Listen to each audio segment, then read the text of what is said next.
Alrighty, back to Mishlei, chapter 21, pasuk 25 through 26. We're not going to do a comprehensive review because we did that yesterday. So just reading pasuk again. Tavas atzel t'misenu ki me'anu yadav lasos. The lust or desire of the lazy person will kill him because his hands refuse to act. Kol hayom hisava ta'ava v'tzadik yitin b'lo yachsav. All day long he desires intensely, but a tzaddik will give and not hold back. Okay, now. We were in the middle of Rabbeinu Yonah yesterday. I realized afterwards we didn't read Rabbeinu Yonah on 26. So I don't know if that was a decision on my part or like I just realized it must be. Yeah. So and I was developing an approach that was like intertwined with Rabbeinu Yonah. I don't know if it's what he was saying, but you mentioned you had another approach. I think maybe it might be better if we start off with a new approach. And then we're going to revisit Rabbeinu Yonah, finish reading it, and then develop that approach. Okay, mine's also kind of intertwined with. Okay, fine. So we were like what we finished off with. Okay, sure. All right, so then maybe we will review Rabbeinu Yonah and then branch off from there. Okay, so I actually want to reread the Rabbeinu Yonah we read yesterday, just to see it from the words here. Okay, so Rabbeinu Yonah said, there we go. Okay, Tavas atzel t'misenu. So the desire of the lazy person will kill him. Atzel, the lazy guy, bocher ba'atzla me'avas hamenucha, chooses laziness out of love of menucha. So what do you think that means, love of menucha? Rest. Like he loves. Yeah, but what does it mean to love rest? Taking it easy and not being active. So I guess my question is that a like, rest is an activity, right? Mm-hmm. Like you do stuff when you're resting, like being in bed or being on the couch or whatever, the way we were saying it from Sadigon is that it really is aversion to immediate pain and conflict. So is there such a thing, I guess, as the positive love of rest, or is the love of rest because it's an escape from the pains? Well, the positive that he's creating for himself is comfort. The positive he's creating for himself is comfort, correct. He loves comfort. Right. He doesn't like things that take him out of his comfort. Right. Yeah. I guess I'm just in my mind, I can see it as both possibilities that there is, in other words. Can I chime in? Yeah. Let me just rephrase my question, and then you can chime in. That if his whole core, if we've seen. Okay, let's put it this way. We've seen from in the framework of Sadigon where there's immediate pleasure versus avoiding immediate pain.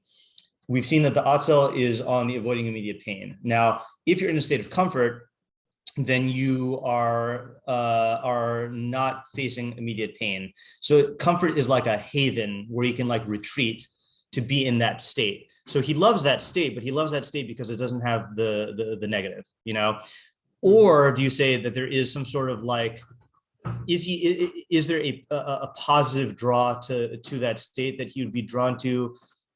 I don't even know if this is a real test case, but like even if you weren't facing the threat of immediate pain, if that makes sense. Yeah, Ariel, what are you gonna say? Yeah, maybe you could say that. I would say that everyone at a certain level likes to be in comfort and wants to, get to a place where they are comfortable, right? Maybe you could say that he loves, he wants to get there. He loves that rest. Maybe, if he like loves it too much, or he's kind of deluding himself into thinking that this comfort will last forever, even though he loves it. Right. Yeah, that's the sense I'm getting as well. Yeah, Sean. Yeah. Can I put it into like psychology terms? Yeah. Okay. So it isn't exactly the same phenomenon, but from what I'm hearing with what you're saying, it sounds a lot like negative reinforcement and not like people think in terms of what negative reinforcement, but what it actually is, which is a person is in a negative state and then you remove them from that negative state and that for them is a positive. Right, correct. Versus positive reinforcement, which is they're at a whatever state and then you're giving them something. Correct. Yeah, that's good. Good. Those are useful terms to apply here. Right. So when you said your thing about comfort, were you were removing the negative state? Oh, okay. You are saying it's removing the negative state. Yeah. Right. Yeah. It's a negative reinforcement, but that for that person, it is creating a sense of positive. Correct. Yeah. I think I don't know if you could call this a proof for what I'm saying. For this approach is that lazy people do enjoy sleeping, right? And when you are asleep, you are fully removed from any immediate conflict, but you're also not conscious. So you're not like consciously, experiencing anything while you're doing that. Like as opposed to, for example, I think there's a difference between loving sleep and loving luxuriating. Luxuriating, you're also not doing stuff, but you're whatever, like floating in the pool with the like sunglasses and the pina colada. But like that's So the thing with like not being conscious while you sleep, I think that's an active decision prior to the sleeping. I know when I'm sleeping, I'm going to be avoiding all conflict, all pain. Yeah, correct. And in that regard, I love sleeping. Yeah, exactly. Yeah, I think that's what it is also. Yeah, okay. So I just wanted to clarify that the avas manufa. Yeah, okay, good. All right. But laziness will bring you to the utmost degree of suffering, meaning in the long run. Ki timisenu ta'avaso, your taiva will kill, or his taiva will kill him. Because he cannot fulfill his desire about the thing. In other words, the inability to get what he wants, that conflict of not being able to get what you want is going to kill you. Okay, and again, killing you here, he seems to be saying killing you is a hyperbole for being in pain, not that it will literally kill you. Okay, even though it might do that also if you can't like support yourself, but I don't think that he's taking that approach. Okay, then comes the crux of the idea from him, at least based on yesterday, because his hands refuse to act. Kasher tigbar ta'avasa l'davar, when his taiva is strengthened for something, and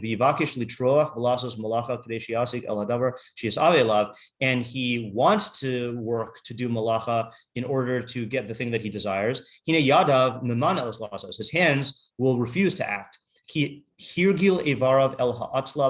because he's accustomed his hands to laziness and rest. And habit dominates them.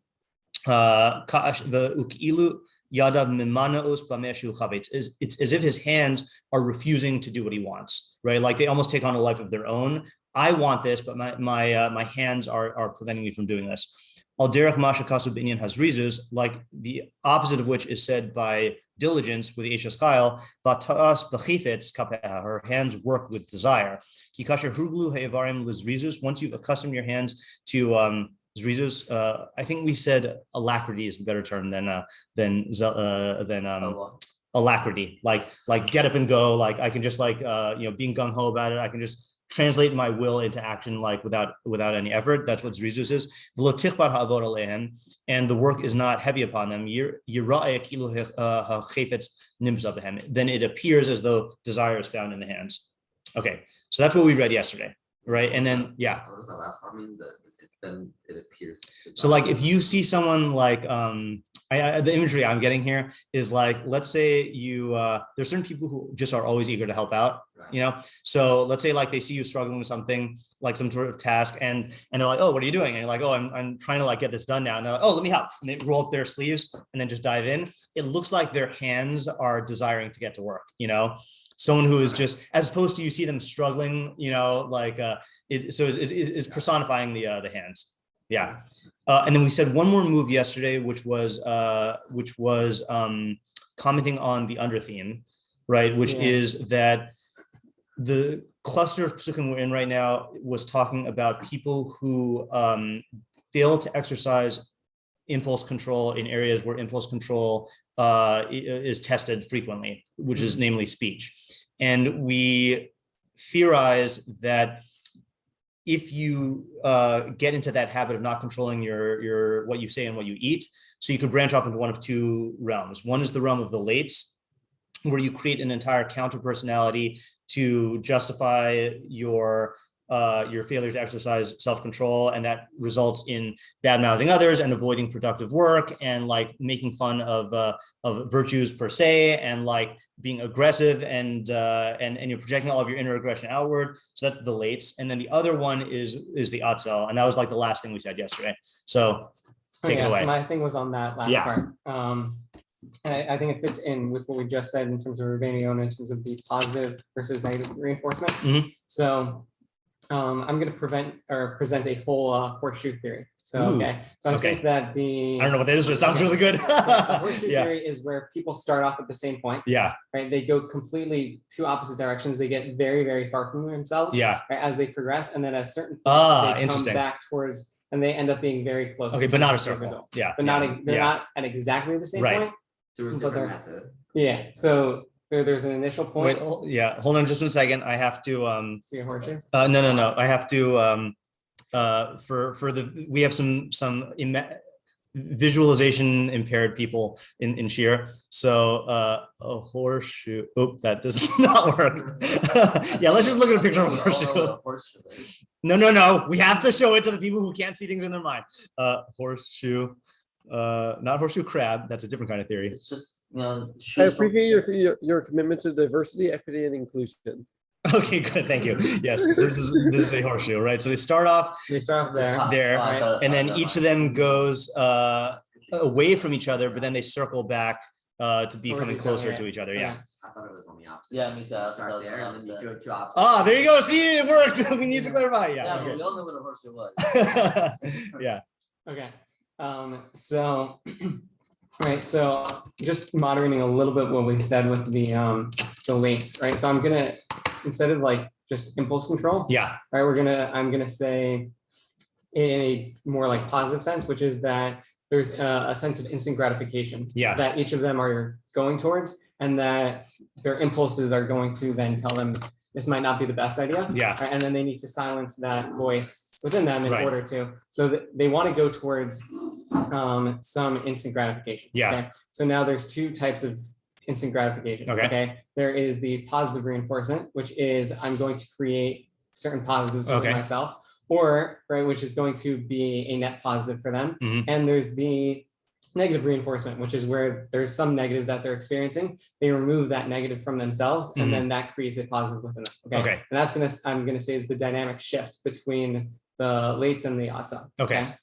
So we already really talked a lot about the leitz and how, right? So he creates this positive, right? Then where he gets to like the midpoint of the horseshoe, right? Is going to be where he's fully existing in like all of his desires. He's going for alcohol, like every possible like pleasure that he can get. He's trying to create every single positive. Right.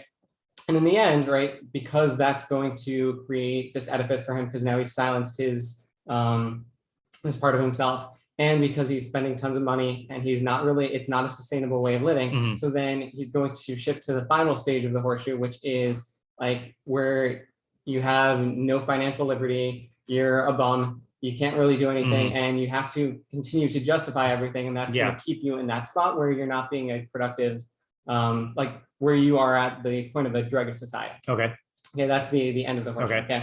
The atzel, in a similar manner, but in the opposite direction, goes for removing anything which is negative towards him in order to create this positive. At which point, at a certain point, right, he's going to be midway through the horseshoe, which is where, right, nothing's bothering him, right? He's removed every single thing that is, or at least he's trying to, right? And he also needs to find some way, I'm presuming, to justify why he's not working and doing all these things, right? But at the moment, he's existing in this state of ecstasy because nothing is challenging him. He's very comfortable. But at a certain point, if you're not doing anything and you're not productive, right, then again, you're also going to not have any financial liberty, any resources. You're not going to be integrated within society, and then you're going to end up as a bum, as the dreg of society who, and so in the end, they end up pretty much at the same finish point, but they got it through two different. So I like that development of yesterday's idea, because I think the initial, I think when I initially compared the two, I was just sensing the endpoint, but saying the developmental track really does clarify it. One small objection, which I don't think unseats your theory, is that we have not seen that we did all the pasukim about the leitz, right? So we didn't see that the leitz is a pleasure seeker. We saw that he seeks specific types of pleasure. So that there's the alcohol, which we said is really not for the pleasure of the alcohol, it's for the pleasure of being unbridled. Like that he can say whatever he wants without any sort of like feeling like he needs to like censor himself, and the pleasure of berating other people, and the pleasure of the ego of haughtiness. So I'm wondering if you could explain this in that way. I think the ego is creating the positive, and that comes about through like a lack of restraint on like going for certain immediate positives.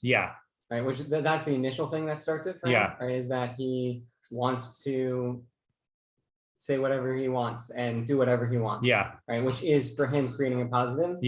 and then he needs to justify with the ego, and then that's creating. Okay, yeah, I think so. Okay, yeah, that makes sense. Yeah, right. Okay, good. So the final positive ends up being like his sense of like superiority, and like it's a very like mental self-actualized idea within himself of like, look at me, I'm so great. Yeah. And that's like the positive that he's creating. Yeah. And the atzel is creating a okay, good. I like that. Getting rid of. Yeah. negatives. Okay. I like this. I like this approach. Yeah. Okay. So, yeah. I also like the metaphor of the horseshoe. Like actually the horseshoe. Yeah. Yeah. Like because I feel like both the atzel and the leitz are trying to like move away from the center, and in the end they're starting to curve back in terms of like we're like, let's say like that's like the like pain of their situation. Like they're doing something that's like good for a time, but then it's like it's curving back because it's not sustainable. Right. Yeah, that's good. Yeah, you know what we need to do though? We need, for people who only hear this on the podcast, we need to include a link like that. We send them a picture of, or send them an actual horseshoe. Like you could click the link and then instantly it'll like do buy now on Amazon and just ship the horseshoe. Yeah, that'd be good. Yeah. Okay, so let's now. This is very good for the first Rabbeinu Yonah on the first pasuk. Let's read the second pasuk. Read Rabbeinu on the second pasuk, and see what he says there, and then see if this ends up being like our own theory, or because that was the big question, right? Is how this is all very good for the lazy person, but once you contrast the lazy person with the tzaddik, that was the counterintuitive thing where like, what does that do to our idea here? Should we actually should we try to do this let's try to do this on our own based on where we're at right now. Okay, and then we'll do Rabbeinu Yonah. I think that'd be more productive. Can you clarify where we're at right now? Yeah, so where we're at right now is that the lazy person who is characterized by an avoidance of immediate pain. And that's what Rabbeinu Yonah means by he loves menucha. Okay. So it really does come back to bite him because he now will have these desires that he's not fulfilling, because he still wants pleasure in life. Like it's not like the desire for pleasure goes away. He wants pleasure. He wants relationships. He wants like prestige. He wants wealth, accomplishment, and he can't get any of these things because his hands are bound by the habits. By the fact that he's been constantly giving in to avoiding immediate pain. Negative reinforcement. Yeah. That's the negative reinforcement. Yeah. And so it's like, I'm going to actually insert a metaphor here that Levi, I was talking about this with Levi. And so Levi said that, in the pasuk is emphasizing the realm of habits, according to Rabbeinu Yonah, where like, let's say you want to get in shape, either for health or strength or appearances, whatever. You can't just like do a workout once and then expect it to like Popeye, like eating spinach and like leveling up like that. You need to be able to do it, make it into a habit and have it be sustainable. This guy's in an even worse position because I don't even think he's going to be able to get himself to do it once. But I think that's what his expectation is. In other words, like he's bumming out here, and then there's something that he really wants, and he thinks he can just say, "Okay, come on," looks at his hands like, "Come on, guys, let's go do it. Let's go get it," But he can't even like do that once because he's habituated them to avoid all conflicts for so long. So you're saying his goal is to do it once. I think there is definitely going to be a magical thinking in the lazy person that he thinks that, there's like this. There's an illusion by doing it once, he's achieving the goal. And there's an illusion that he can just summon up his atrophied limbs, his mishleically atrophied limbs, right? Because his hands still function, right? But he can't get them to act on demand because he's accustomed them to avoiding the pain for so long. Yeah. To understand, just to say over what you're saying, so I understand. Yeah. Are you saying that this individual like wants to do this, but he just can't? Yes, that is exactly what we're saying. And then that the pain of wanting something and not being able to get it is what the pasuk is describing as killing him. Okay. Yeah. So I have a couple points on it. Sure. One is I do that all the time when it comes to like going to the gym, right? Yeah. Okay. However, we all have our own areas of laziness, I'm sure. Yeah. However, I feel like I'm better than this person. We all feel like we're better than okay. So now that I got the jokes away, can you also say that maybe there's like another individual who just doesn't even think anything about it at all. It's not even like in his world, meaning at the very least, like this guy is like thinking that he wants or he should do this, but just for some mental block he can't do it. But there's another individual who I could see is worse if it's not even like in his radar. Like he doesn't even recognize that this is a good thing to do. So I don't think that's the atzel. Okay. I think it can be, but no, I agree that character exists. Yeah. But I think like I like the approach of like the atzel is like he has the illusion that he can use his atrophied limbs. Yeah. But like he's not going to. Right. Whereas like this character doesn't even have that desire. So I think we talked about this yesterday with the hierarchy of needs. I think that the guy you're describing is that guy, but just hasn't gotten there yet. In other words, that there you could see a person who is existing in a state where he's like, man, I don't need anything. I'm content to just exactly. I'm fine just being here. But the nature of the world is such that he won't be able to sustain it. That he'll run out of money. His people who let's say if he's being supported by his parents will say like, come on, you got to like get off the couch and like do stuff. Socially, like he might be able to get away with that in his early 20s, but when he's like in his 40s and like everyone else is like has moved on, then the societal pressure is going to get to him, or the sense of ego of like, I haven't done anything with my life. Like Shlomo Melech says with a party lifestyle, like, what am I doing? I think he's on a conveyor belt that is going to push him to the point where he does where it pushes him out of that state where he's like, okay with his laziness lifestyle. So I just want to know who's worse.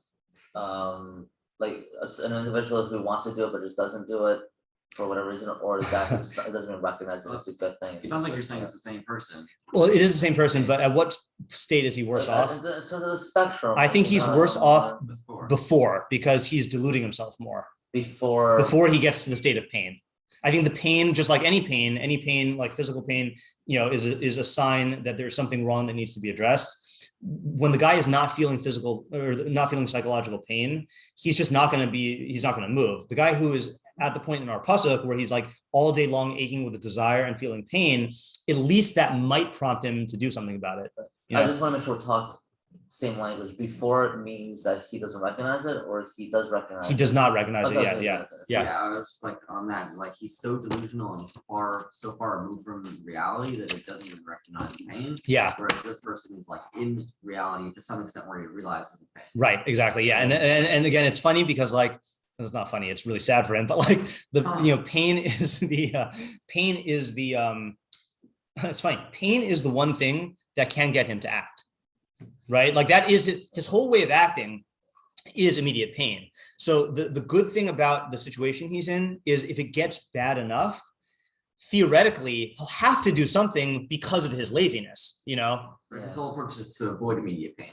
Yeah, exactly. Feels that pain. You're saying it's going to prompt him to change. Exactly. Like this is, I think we all experience this with anything that has a due date that we procrastinate, that there is a thing where like, where you push it off because you're not feeling the pain right now, but then the night before or the morning of, you're like, like you feel it, and that finally pushes you to act.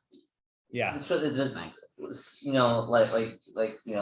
In sales, they teach us also to figure out what their what their motive is. Yeah. Like their why, like why do they want to move? Because they love that area, right? Yeah. And we also need to know what their pain points are. Right. Like what is the negative impact such that you don't get to that area? Yeah. So and like they respond more to the pain. Right. To the liking of what. Right. So so you reminded me when we were yesterday comparing the Baal Taiva, the person who's characterized by the desire for immediate pleasure versus the atzel. So what we're saying now about the atzel is the atzel at some point will reach a level where he is in immediate pain and that forces him to do something. Okay. And I said yesterday that Baal Taiva in some ways has it better because at least he's getting enjoyment. But I also mentioned yesterday that the Baal Taiva will act out of pursuing desire, and then he'll get a consequence that could destroy him. So with the Baal Taiva, there is no trajectory like this. In other words, the atzel, if he just remains in the status quo, he'll reach a point where the pain moves him to act. The Baal Taiva, he'll keep seeking more and more and more, and then eventually he'll, rob a bank and then get thrown in prison forever, or he'll commit adultery and like get killed by like the husband, or he'll overdose on drugs. So he doesn't reach this point where like it pushes him to change his lifestyle. He's just going to keep on pursuing pleasure, and then that could destroy him. So in that sense, the atzel is better off. Yeah, David. Yeah, just one thought though on the atzel, where eventually like there's gonna be some state of pain where it's just too painful not doing anything. Yeah. Once he even is at that point, I think two things will happen. One, as he starts to work, that work will be incredibly painful. So as much as he actually is starting to do something, he's going to have a hard time doing that thing. Right. As well, since he has so accustomed himself to not ever doing any work, he'll do probably like the most minimal amount to get that feeling to go away. But he won't actually do enough of a substantial amount to then actually push this off. Like it'll be maybe gone for like a day or two, like, okay, I did something. But then he'll come back because he's not actually able to get himself to do more. I hear that. Shu wants to respond. What Sean was saying, it's like to get out of the negative state, they'll do just enough to get out of the negative, but not enough to. Right. So I agree with what both of you are saying, but I think it also will depend on the particular scenario. So for example, if it is let's say it is a paper that he has to write. Okay. And it hits him the night before, right? So he will write the whole paper. Why? Because if he writes a page, the pain is still there because he knows that he's not gonna, have to like the very thing that prompted him to start acting now is still there, and the writing of the page doesn't diminish that at all. Either you write the paper or not. But in other areas, let's say like he needs to get a job, right? So let's say like the pain of like his mom threatening to like kick him out, forces him to like act, and he sends in an application, then he might collapse back into a state of like laziness because like, I have to wait till the application comes back, So I think it does depend on the scenario. Yeah. I will say though, with your paper example, so he might write the paper. And this was actually something that Oren brought up in our Shabbos thing, or post-Shabbos thing, which was you'll write the paper, and then like a big yetzer hara is to then not edit your paper. right. Read it. So he'll write the paper and then he'll send it in like, correct. All right, I just finished it. Yeah, that's good. Yeah, I mean, in other words, the laziness might express itself in other ways, even though you can, in other words, there's checking off the task box, but that does not mean that you've actually like genuinely done the task, They're also like risk reward type things, like definitely, editing paper, like it could also, I'm lazy, but it's just not worth my time. But here's the thing though, the lazy person doesn't make the calculation.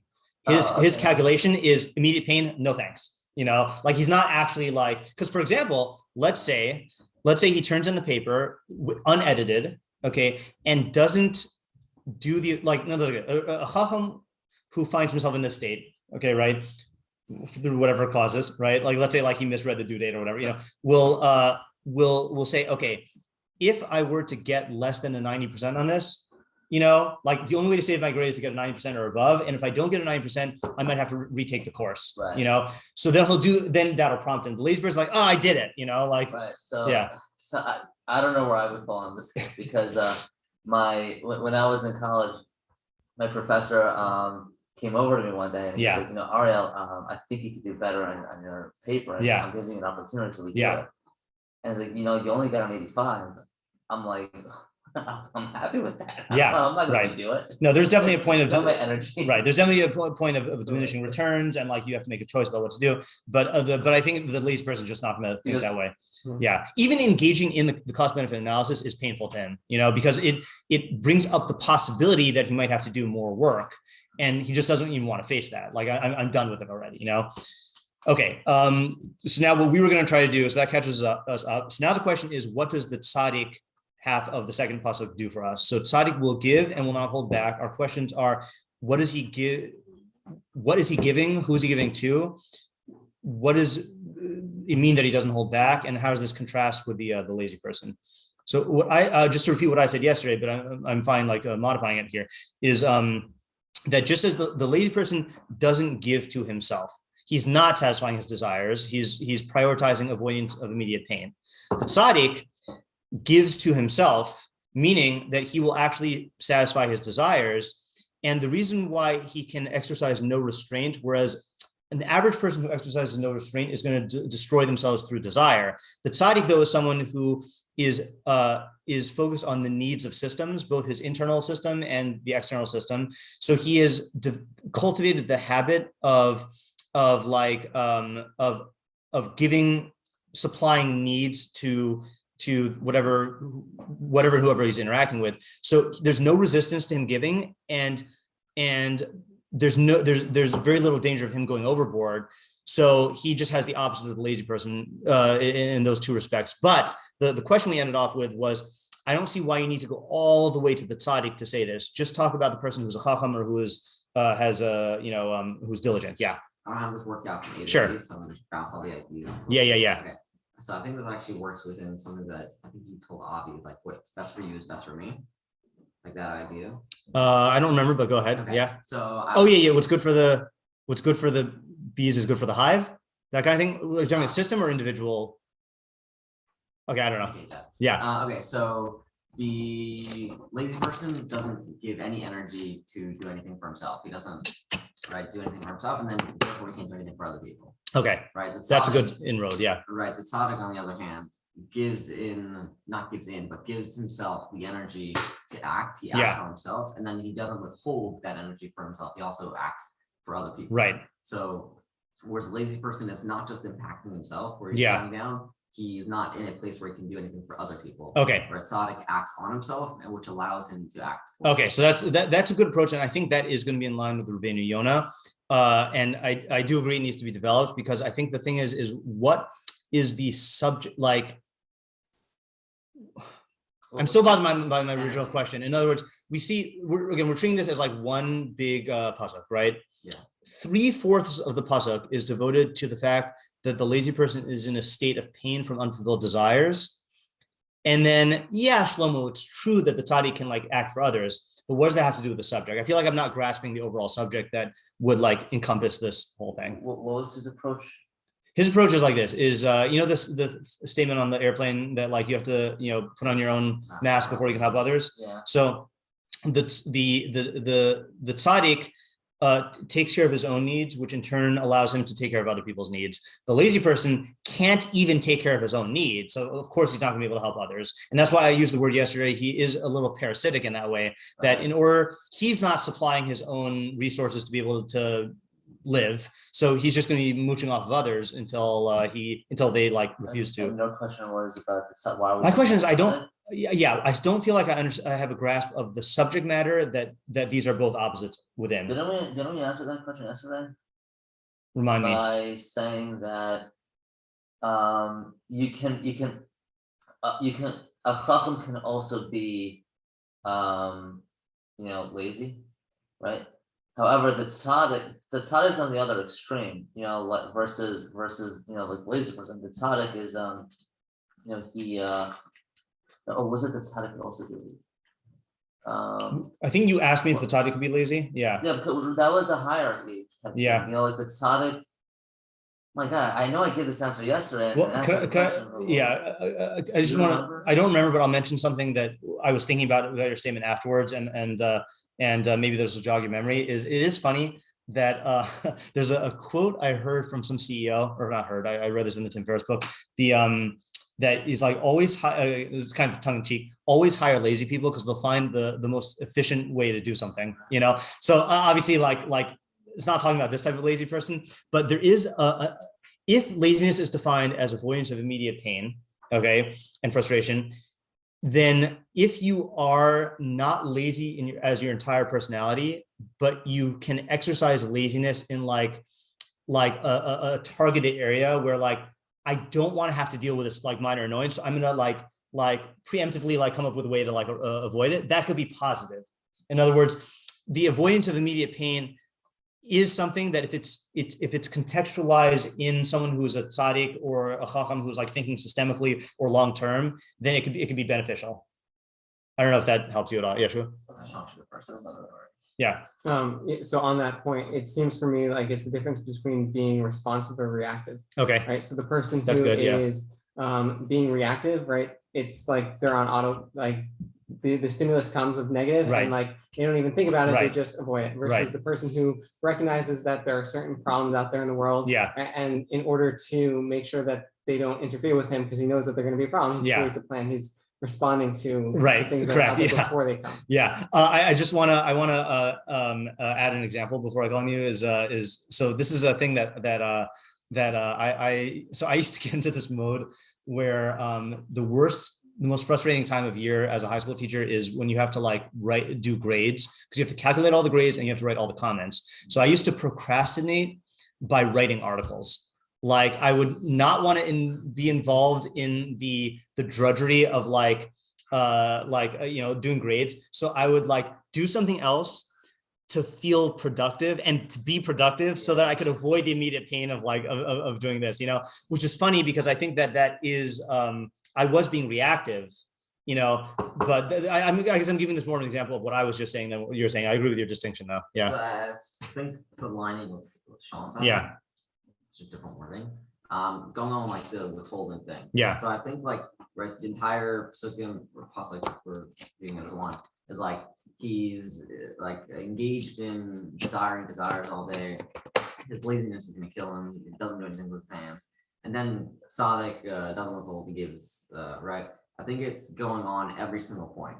Isn't that he doesn't desires all day. Okay. And it's like the lazy person procrastinates about everything. Yeah. Right. And he faces the decision. He's whatever he weighs pros and cons, he just doesn't do anything. Yeah. The Tzaddik doesn't do that. Yeah. As soon as the opportunity comes, he just reacts. Yeah. Or responds. I'm not sure which one. Responds.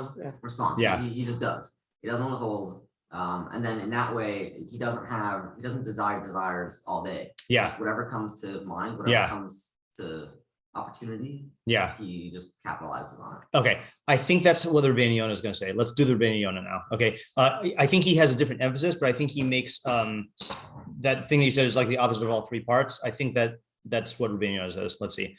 We are now on Rabbeinu Yonah on 26, which is on page, Tuf Reish Ches.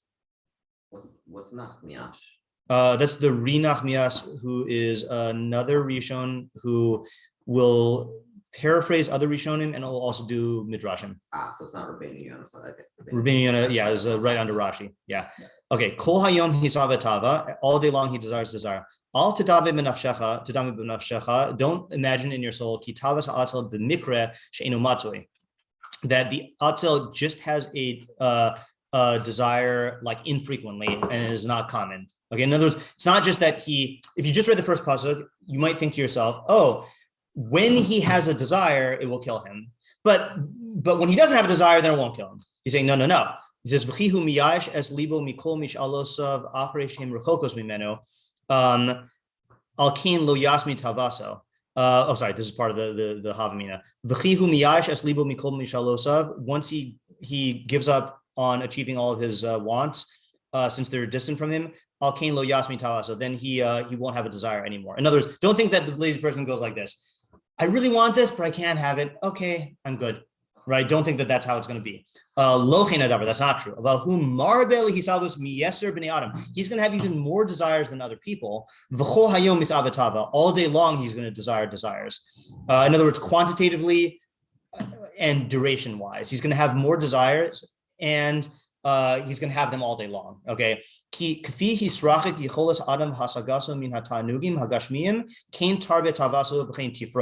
Because the more a person's ability is distant from attaining physical desires, the more his desires will increase and break through. In other words, it's not just that I want food and I don't have it, therefore I am in pain. It's that my inability to get it is going to create more desire and more pain. So it's not creating other desires and other pains. I don't think so. I think it's within those things that he desires. I think that's what he's saying. He's going to go to example. But kasher amruzal, as Chazal say, eno dome mishiyesh lo pas pasalo mish ein lo pas pasalo. There's no comparison between the guy who has bread in his basket and the guy who doesn't have bread in his basket. So this is a statement that Chazal use about a lot of stuff. But I think the original context of this was when on Yom Kippurim, when the guy was leading the shiur HaMishlei out into the desert and he was fasting, there's a concern if you're walking in the desert on Yom Kippur, during the day, you're going to die of starvation and thirst, right? So what they would do is they would have booths every, I forgot what the distance was. They'd have booths all along the way with food and water, and the people would say, hey man, you need food and water? And you're like, no, I'm good, right? And so why is that? Oh, and the Chazal say no one ever had to break their fast on Yom Kippur, right? So why is it? Is that when you have access to the thing, your desire is less. But if you don't have access to the thing, then your desire is stronger. So by having the food ready to go, then his hunger pangs were not as much. It's like, I don't know if you have this experience, but if you have a hard time fasting, all day long, you're in pain. And then as soon as the fast is over, in that half an hour, when you're preparing your food or whatever, you're totally good, because you know that the food is accessible. So the lazy person is the inaccessibility of of getting what he desires creates even more pain. Yeah. And then Ariel, and then whoever. Another interesting thing to note is that just with regards to the tzaddik for a second, I know he's going to talk about it. I don't know what he's going to say, but the tzaddik's whole system and operation, it can be like a long-term gain. It can be, you're saying. Yeah, correct. So for him, I don't know how this would fit in, but with him, it's so far out there that it's not immediate. It could take a couple of years, 2-3 years for him to achieve his goal. For the tzaddik, you mean? Yeah. For the tzaddik. Right. So but he still gives and gives. Yeah, that's true, right? He definitely has a longer term perspective. So W, you still have a question or comment? Yeah. Okay, yeah. Sorry, my phone's about to die, but I was just also thinking about why this guy in particular, his tavot build up to be so many, is since he has not gone through all the pains of what it takes to actually achieve and acquire something, he thinks that just all these things are actually feasible possibilities that he has what to attach onto then, versus someone who's actually gone through them won't desire these things that are really unreasonable to get. Right, that's really good. In other words, the lazy person, that is another manifestation of that magical thinking. Is that you want to say? Well, okay, is that he has no real world experience of what is necessary to get what he wants. So he'll think that I just have to magical thinking is often takes the form of I just have to put in the effort and then everything will magically fall into place, as opposed to engaging in the entire process of reality to, I think that's what we said with the lazy person puts his hand in the dish and doesn't bring it back to his mouth. We said that's a hyperbole form of the fact that he thinks that if he just partially engages in the process, then the rest of the process will take care of itself. But we know that putting your hand in the bag of chips is only half the battle. You have to return to your mouth, but he can't get that. Yeah. So I was going to say pretty much exactly what you were saying. When he doesn't actualize or go through the pain of getting whatever, he's further putting himself in a state of delusion or thinking. Yeah. Which will then cause more taiva. Yeah. Right. Yeah. In other words, yeah. Right. Because it's because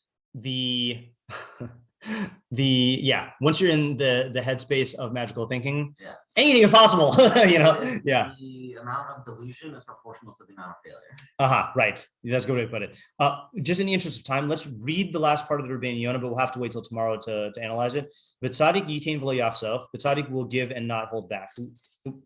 Limed das bedavar hazeh shlosha b'shlosha inyanim. So this is teaching you three ideas. Ha'echad, first one, he's kiru hatzadik b'inyan ha'hefech min ha'atzel, by mentioning the tzaddik as the opposite of the atzel. So he's acknowledging our question. Hine yadanu ki ein hatzadik atzel l'man lo yitzarch lebrios. You see that the tzaddik is not lazy so that he doesn't have to rely on people. Okay, so he's the anti-parasite. Inyan shenemar, as it says, Yugia kapacha kisocho ashraka v'tovla. By the work of your hands you will eat, and it's praiseworthy and good for you. V'nemar v'sonei matanos yecheh. It says in Mishlei, one who hates gifts will live. I mean, he doesn't want to be in a state of depending on people. And in your service of Hashem, then you need this alacrity, this true alacrity, because that's the sum of everybody. I don't know why he throws in the verse Hashem here, but let's put that aside. Vashinis, the second idea it's teaching you by contrasting with the atzel, kasher sam alav shalom inyan tzadik havach misave mitavas ha'atzel, when Shlomo HaMelech places the idea of a tzaddik as the opposite of the desire of the atzel, Hodianu, he's teaching us ki tzaddik afal pi sheyasik el tanugim. He's saying that even though the tzaddik gets enjoyments, yaniach darchei hataiva v'yitain l'tzedakah, he will leave aside the paths of taiva, meaning the whole lifestyle of taiva, and give it to tzedakah. As it says, all day long he will give graciously and lend. Uksiv tov ish chonin umave yichalkel dvarav b'mishpat. Good is the person who gives graciously and sustains his words in judgment. I don't know exactly how to translate that. We have to look at the Mefarshim there. Bir ha'inyan, the explanation is ki hatzadik yitzamtzem v'yistatik b'mida. The tzaddik will restrict himself and be content with a moderate measure. Leman tes la'anim of yonim, in order to give to the poor and the destitute.